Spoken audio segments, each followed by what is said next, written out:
ধনী কারা হয়? যারা বিজনেস ওনার এবং যারা ইনভেস্টর।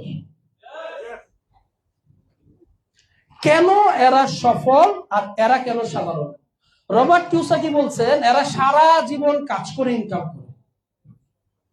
কি করে? আর এরা কাজ করিয়ে ইনকাম করে। তারা মানুষকে দিয়ে কাজ করায় আর তারা টাকাকে দিয়ে কাজ করে।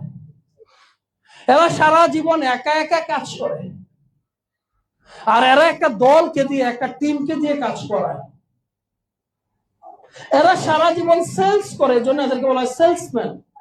আর এরা সেলসম্যান তৈরি করে, এদেরকে বলা হয় বিজনেসম্যান। আমরা কি কাজ করি নাকি কাজ করাই? আমরা কি একা একা কাজ করি নাকি দলকে দিয়ে কাজ করাই? আমরা কি শুধু সেলস করি নাকি সেলস টিম তৈরি করি?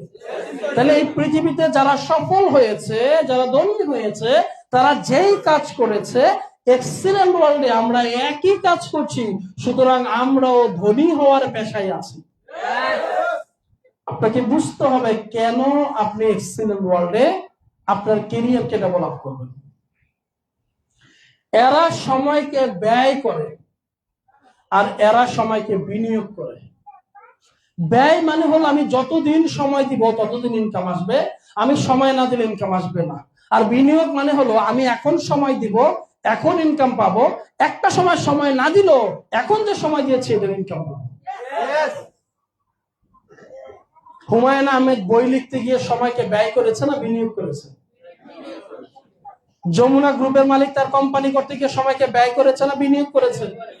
এক্সিলেন্ট ওয়ার্ল্ডে আমি আমার টিম তৈরি করতে গিয়ে সময়কে ব্যয় করেছি না বিনিয়োগ করেছি? বিনিয়োগ করেছি বিধায় এক সময় না দিল আমার আজকের সময়ের ভ্যালু আমি পাবো। আজকে যারা আমরা ট্রেনিং করতে আসছি, আমরা কি সময়কে ব্যয় করছি না বিনিয়োগ করছি? এখানে যে টিকিট দিয়ে আসছি, অর্থকে ব্যয় করেছি না বিনিয়োগ করেছি? সাধারণ মানুষ এবং সফল মানুষের মধ্যে পার্থক্য হলো সাধারণ মানুষরা বুঝেই না কোনটা ব্যয় আর কোনটা বিনিয়োগ।